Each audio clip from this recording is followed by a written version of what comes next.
नाट्यावलोकन. लेखन, निवेदन आणि निर्मिती सहाय्य मधुरा पुजारी. संकल्पना आणि सादरकर्ते श्रीनिवास जरंडीकर.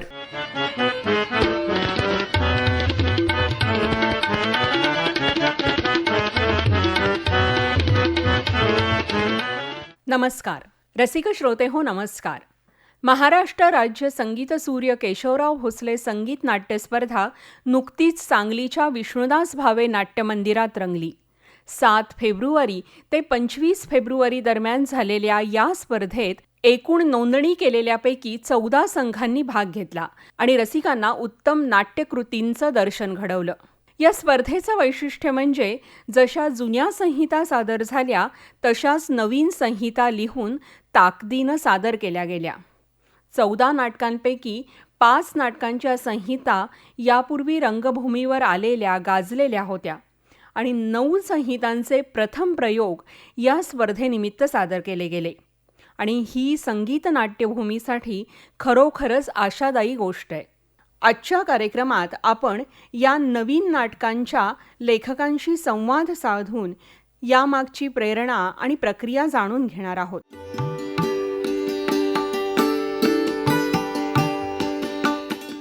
या स्पर्धेला सुरुवात झाली ती संगीत तेज शलाका या नाटकानं.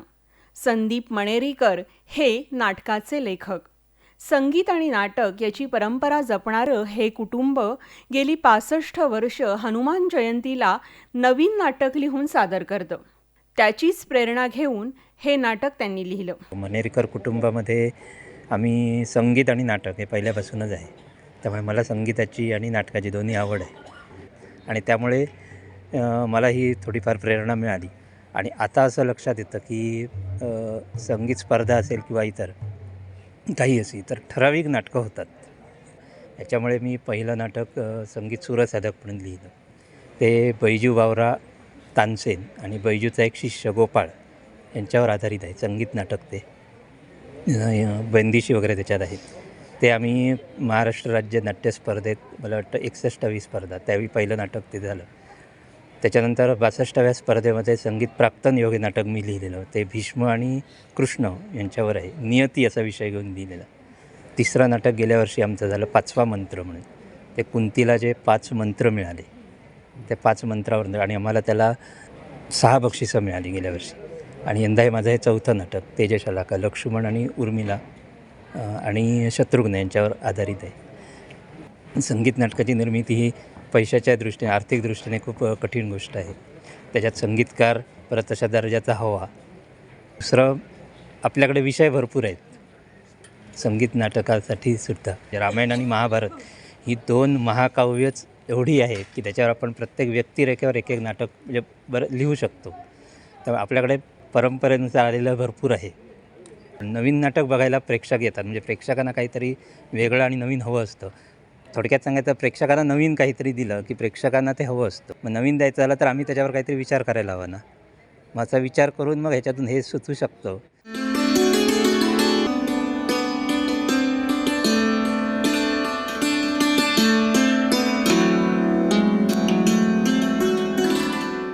श्रोते हो, एखादी लोककथा नाटकाचा विषय होते. त्यातून गद्य नाटक तयार होतं आणि त्यातून मराठी संगीत नाटक घडू शकतं हे ओळखून तयार झालं ते संगीत पद्माराणी हे नाटक. या नाटकाविषयी सांगतायत याची रंगावृत्ती तयार केलेले आणि यातल्या पदांचं लेखन केलेले श्रीयुत संजय नरहर. मुळात आपल्या संगीत नाटकाची परंपरा ही खूप मोठी आहे याची आपल्याला कल्पना आहेच. हे नाटक मुळात आहे ते पंढरपूरचा विठोबा आणि रुक्मिणी माऊली यांची देवळं पंढरपुरामध्ये वेगवेगळी आहेत.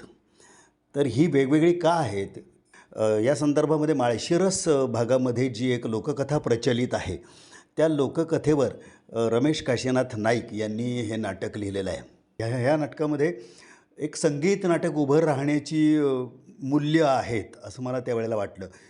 लेखकांची 1-2 पदं त्याच्यामध्ये होती पण पदं त्याच्यामध्ये खूप नव्हती.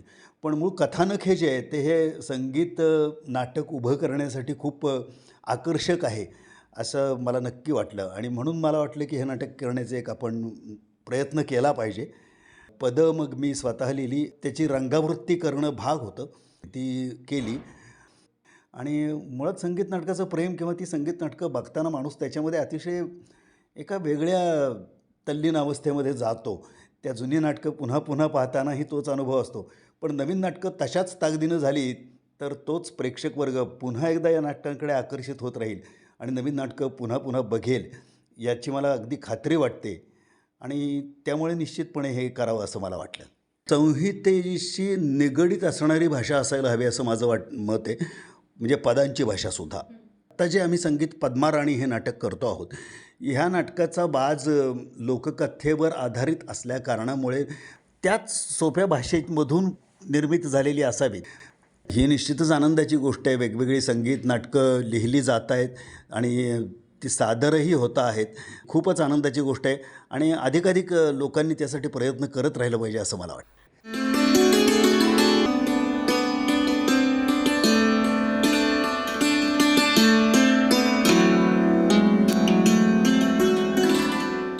श्रोतेहो, पुराण आणि इतिहास हा रंजकतेनं मांडणं, मात्र तो मांडताना सत्यापासून कुठेही दूर जाऊ नये असा प्रयत्न या निमित्तानं केलेला दिसला.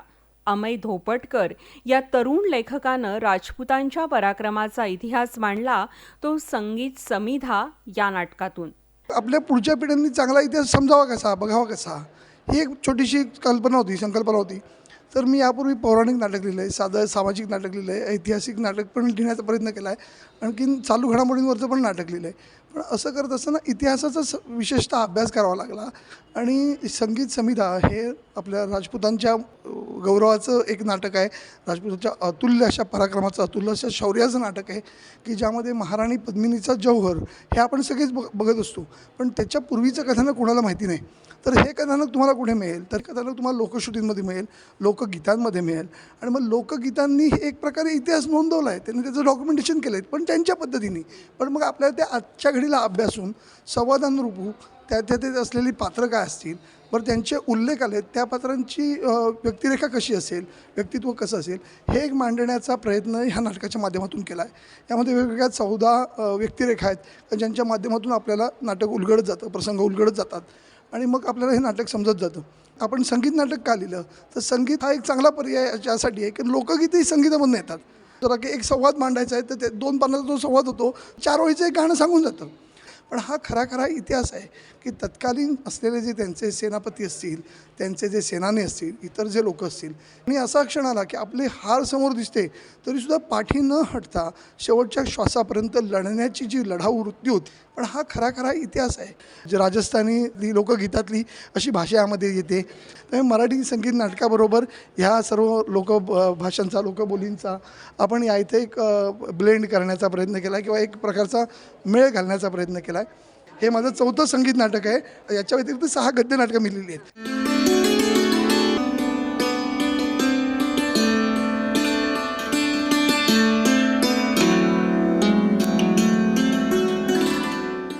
या स्पर्धेत वेगवेगळ्या विषयांवर नाटकं लिहून सादर केली.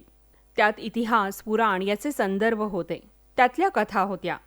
त्याचबरोबरीनं मयुरेश जोशी यांनी कुटुंबातला हरवलेला संवाद, त्यांचं आभासी जगात रममाण होणं, उगाचच दाखवलेली बेफिकिरी असं सध्याचे संदर्भ असलेलं नाटक केलं, संगीत फॅमिली ड्रामा. हे करत असताना लेखकानं सध्याची बिघडत चाललेली कुटुंब मूल्य आणि सामाजिक मूल्यांची पडझड दाखवण्याचा प्रयत्न केला. मला असं काय वाटत होतं की एक मॉडर्न म्युझिकल नाटक यायला हवं. मी काही वर्षांपूर्वी एका OTT चॅनलसाठी पण मॉडर्न म्युझिकल नाटक केलं होतं आणि मग संगीत नाटक स्पर्धेच्या निमित्ताने मला असं वाटलं की थोडासा वायडर ऑडियन्स, म्हणजे जर शासनाची एखादी स्पर्धा आहे तर त्याचा रीच खूप चांगला असेल. त्यामुळे मग मी ठरवलं की आपण नवीन संहिता सादर करू. ह्या हेतूने मग मी संगीत नाटक स्पर्धेच्या निमित्ताने, राज्य नाट्याच्या निमित्ताने हे नाटक लिहिलं. मला असं वाटलं की एक संगीत नाटक असायला हवं आणि जसा विषय मॉडर्न आहे आणि जे एकत्र मला सुचत गेलं आणि त्याच्यात मग मी स्वतःला अडवलं नाही की अमुक विषय नको, तमुक प्रकारचं गाणं नको. मग ह्याच्यात देखील पारंपरिक रागावर आधारलेली 1-2 गाणी, अर्थात प्रत्येक गाणं हे रागावरच आधारलेलं असतं, पण ज्याला आपण शास्त्रीय संगीत म्हणू अगदी तसं न ठेवता रोजची लोकांना गुणगुणायला सोपी जातील अशा पद्धतीची गाणी इन्कॉर्पोरेट करत त्याच्यामध्ये समावेश करत हे नाटक गुंफत गेलो. कारण हा विषय मला आवडलेला होता, आधी माझ्या डोक्यात होता आणि मग मला वाटलं की हा जर संगीत पद्धतीमध्ये मांडला तर लोकांना तो लवकर कळेल. ह्याच्यामध्ये नाट्य म्हणून ज्या नाट्यमय कॉम्प्लेक्सिटीज आहेत, ज्या सगळ्या तर्कवितर्क त्याच्यामध्ये आहेत, की हा पारिवारिक विषय आहे. सो साधा सोपा सरळ विषय आणि त्याला सांगीतिक साज जर आला तर मला असं वाटतं की ते कॉम्बिनेशन जे आहे लोकांना त्या नाटकांची आवड निर्माण व्हायला आणि ते जवळचं एक काहीतरी दिलं, रिलेटेबल ज्याला आपण म्हणतो सध्याच्या डिजिटल टर्म्समध्ये, ते दिलं तर लोक चटकन अशा प्रकारच्या संगीताकडे आणि अशा प्रकारच्या नाटकांकडे वळतील आणि काहीतरी छान ह्याच्यातनं घडेल अशीच मला अपेक्षा आहे.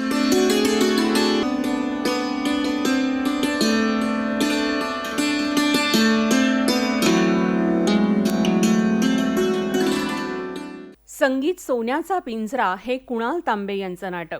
जुन्या नाटकांची प्रेरणा घेऊन हे संगीत नाटक लिहिलं कुणाल तांबे यांनी. नवीन संच घेऊन आपणही या परंपरेचा पाईक व्हावं असं वाटणारी ही मंडळी. संगीत नाटकं फार रेअरली नवीन होतात. म्हणजे जर प्रायोगिक नाटकं 2 अंकी आपली मराठी नाट्य स्पर्धा होते, त्याच्यामध्ये दर प्रत्येक नवीन जो लेखक असतो किंवा दिग्दर्शक नवीन नाटकं रंगभूमीवर राहतं. पण संगीत नाटकामध्ये असं होत नाही. लहानपणापासून मी ऐकत गेलो, शिकत गेलो आणि त्या गोष्टींमधून असं की झालं की आपण संगीत नाटक पण नवीन करू शकतो. मग ह्या नाटकामध्ये त्याचं कथानक वेगळं आहे. एक संगीत नाटकाचा साचा आहे तो तसाच आहे. ह्या वेळेला नांदीपासून ते भैरवीपासून आम्ही सगळं जे आहे ते आम्ही नवीन करण्याचा प्रयत्न केला आहे आणि ही प्रेरणा मला ह्या अशा जुन्याच नाटकांमधून मिळालेली. आता आमच्या नवीन पिढीचा एक असा काळ होईल की ज्याच्यामध्ये अशी नाटकं पण येतील जी नवीन लिहिली जातील. मी आता लिहिलं आहे तसं अजून कोणतरी दुसरं लिहिलं, असं ती परंपरा रोजावी, म्हणजे नवीन नाटकं सादर व्हावीत हा एकमेव उद्देश होता आणि त्या उद्देशातून ह्या स्पर्धेसाठी मी ते नवीन नाटक लिहिलं, जी माझी खूप मनापासून इच्छा होती. संगीत नाटक करण्याची ही माझी पहिलीच वेळ आहे, तर त्याच्यामुळे करताना खूप मजा आली. 90% कलाकार हे सगळे नवीन आहेत आणि सगळे यंग आहेत मुळात. आणि नाटकाचं जे कथानक आहे ते म्हणजे प्रेम, म्हणजे हे प्रेमासारखं असलं पाहिजे, त्याच्यावरती कुठलीच प्रकारची जबरदस्ती नाही. जेनझी पिढीने तर हे नाटक बघायलाच पाहिजे. नात्यामध्ये विश्वास महत्त्वाचा आहे आणि नातं जर शेवटपर्यंत टिकवायचं असेल तर विश्वासाबरोबर तेवढं प्रेमही महत्त्वाचं आहे. ही सांगणारी ही कथानक आहे. मला संगीताची आवड असल्यामुळे ह्या नाटकाची सगळी पदं पण मीच लिहिली आहेत आणि ती कंपोज पण मी केली आहे. तो पण माझ्यासाठी एक टास्क होता, कारण संगीत नाटक आपण अभिनयाबरोबर जेवढं असेल त्याचबरोबर आपल्याला ते म्युझिकल तेवढंच काम करावं लागतं. त्याच्यामुळे समजा तुम्हाला एक स्पर्धेमध्ये समजा नाटक तुम्हाला उतरण्यासाठी, समजा प्रायोगिक नाटक जर तुम्हाला 2 महिने लागत असतील तर संगीत नाटकाची तयारी करण्यासाठी तुम्हाला 4 महिने पण कमी पडू शकतात. हे जाणवलं आणि खरंच संगीत नाटक जे पहिले करत होते ते कसं करायचे त्यांना खरंच माझा हॅट्स ऑफ आहे.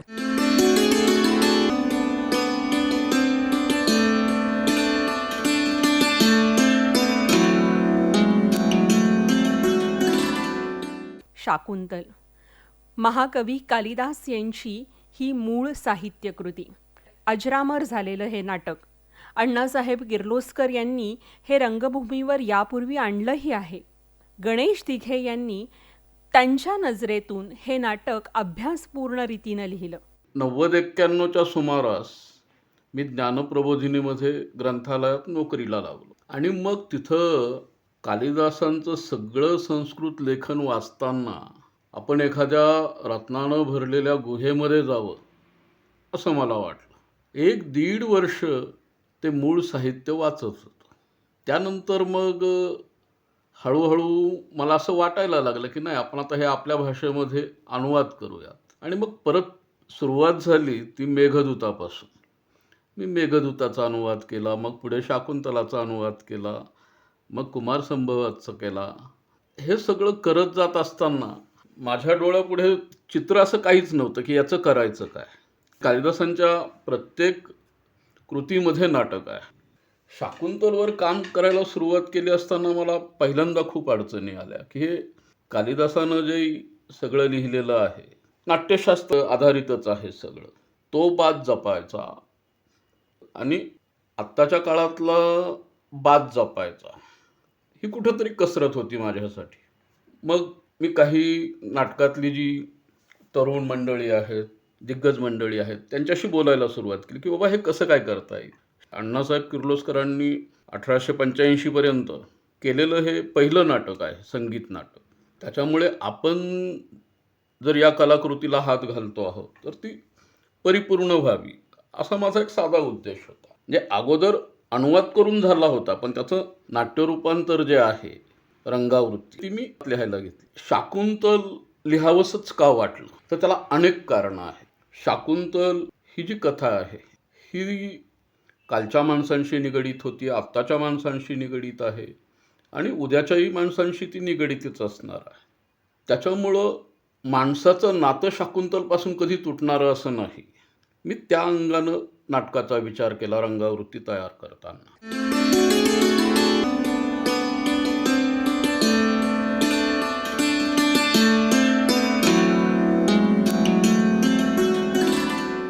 महादेव हरमळकर हे यावर्षी सादर झालेल्या भर्तृहरीचे लेखक.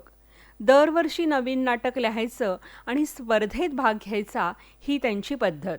गेली 7-8 वर्ष सातत्याने एकदम नवीन कोरी नाट्यकृती लिहून आपण या नाट्य स्पर्धेत सादर केलेली आहेत आणि त्याच्यामध्ये अनेक आपल्याला बक्षिसं पण प्राप्त झालेली आहेत.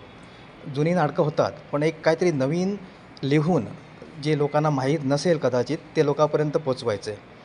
यंदा आपण भर्तृहरी, राजा भर्तृहरी, जो भर्तृहरी हा नाद नंतर होतो गोरक्षनाथांची दीक्षा घेतल्यानंतर, जेव्हा तो राजा असताना त्याच्या आयुष्यात काय घडामोडी घडतात त्याचं व त्याचा बंधू विक्रम जे सावत्र भाऊ असतात पण त्यांना माहीत नसतं त्याच्यावर हे नाटक आहे. त्याच्यामध्ये त्यांची बायको भर्तृहरीची पद्माक्षी, त्याचा एक सेनापती असतो पुष्पपती, त्या मिळून त्या भर्तृहरीची कशी वाढ लावतात राजकारणामध्ये ते दाखवलं गेलेलं आहे. आणि शेवटी नंतर तो कंटाळून राज्यत्याग करतो आणि गोरक्षनाथाची दीक्षा घेऊन भर्तृहरी नाथ होतो. प्रेरणा म्हणजे मी सुरुवातीपासून 1989पासून नाट्यक्षेत्रात आहे, म्हणजे अभिनयामध्ये आहे. नंतर वाचन माझं खूप होतं. सो असं एका मित्राने सुचवलं की वाचन आहे तुझं, का लिहित नाही. मी ॲक्च्युली MSc स्टुडंट, म्हणजे सायन्स स्टुडंट आहे, तरी पण या क्षेत्राकडे आवड असल्यामुळे वळलेलो आहे आणि ते फार्मास्युटिकलमध्ये काम करतो आहे. तरी पण ते सांभाळून मला हे करावं लागतं कारण एक छंद आहे म्हणून. खरं तर एक नवीन संहिता तयार करणं त्याला भरपूर कष्ट म्हणेनच मी कष्ट घ्यावे लागतात, भरपूर लिटरेचर सर्वे आणि असंच की ते काल्पनिक पण लिहिलं नाही मी. सगळ्या ज्या सत्य घटनेवर आधारित आहेत तेच विषय मांडण्याचा प्रयत्न केलेला आहे रसिका मायाबाबाबरोबर समोर. कारण ते विचारणाऱ्या प्रश्नांना पण आपण उत्तर द्यायची तयारी असली पाहिजे, त्या दृष्टीनं आपल्याला हा प्रयत्न करावा लागतो. आणि दुसरी गोष्ट म्हणजे आमचे एक प्रयत्न असतो की नवीन काहीतरी प्रेक्षकासमोर पोचवायचं. सो नवीन विषय म्हणजे लोकांना पण काहीतरी ज्यांना माहीत नसतं त्यांना तो विषय कळतो, तोच आपला प्रयत्न सातत्याने चालू असतो.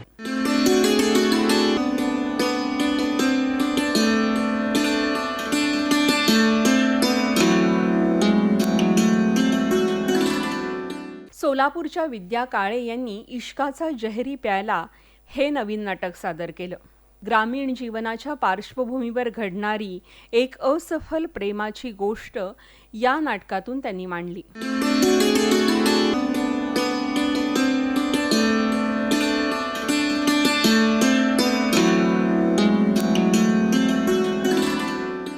संगीत समर्पण हे या स्पर्धेत सादर झालेलं शेवटचं नाटक. पौराणिक नाटक. श्रवण, कीर्तन, स्मरण, पादसेवन, अर्चन, वंदन, दास्य, सख्य आणि आत्मनिवेदन ही नवविधा भक्ती याला श्रीकृष्ण, राधा, रुक्मिणी, सत्यभामा यांच्या कथेची जोड देऊन सादर झालेलं हे नाटक. संगीत समर्पण. मकरंद देशमुख हे या नाटकाचे लेखक. संगीत समर्पण हे नाटक श्री सद्गुरू कृपेने लिहून झाले. राज्य शासनाच्या वतीनं दरवर्षी संगीत नाटक स्पर्धांचे आयोजन केले जाते. या स्पर्धांसाठी नाटक लिहावे असा लकडा जळगाव शहरातील ज्येष्ठ रंगकर्मी व खानदेश नाट्य प्रतिष्ठानचे सर्वेसर्वा श्री चिंतामण पाटील यांनी माझ्या मागे लावला. त्यामुळे मी नाटक लिहावयास प्रवृत्त झालो.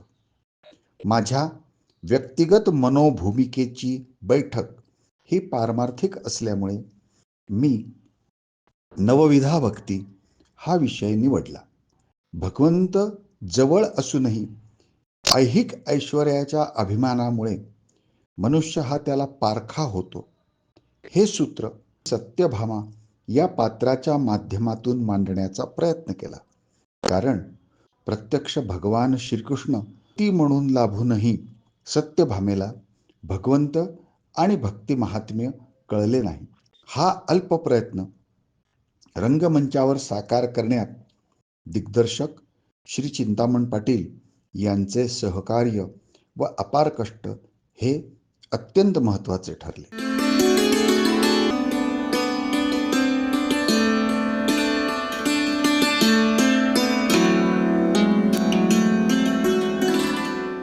श्रोतेहो, आज आपण आढावा घेतला नवीन संहिता लिहून सादर केलेल्या नाटकांचा. संगीत रंगभूमी हे मराठी रंगभूमीचं एक महत्त्वाचं अद्वितीय असं अंग आहे. महाराष्ट्र राज्याच्या सांस्कृतिक संचालनालयानं संगीत नाटकांसाठी स्वतंत्र स्पर्धा ठेवून संगीत नाटकांच्या अभिव्यक्तीच्या विकासाचा अभिनंदनीय प्रयत्न गेल्या अनेक वर्षांपासून सुरू ठेवलाय. त्याला प्रतिसाद या स्पर्धेच्या निमित्तानं मिळतानाही दिसतोय. स्पर्धक संघांसमोर अनेक अडचणी असूनही अनेक निष्ठावान रंगकर्मी संगीत नाटकांचं हे शिवधनुष्य पेलताना दिसतायत. म्हणूनच या स्पर्धेशी संबंधित असलेल्या सर्व घटकांचं कौतुक आणि अभिनंदन आपण रसिकांनी करायला हवं.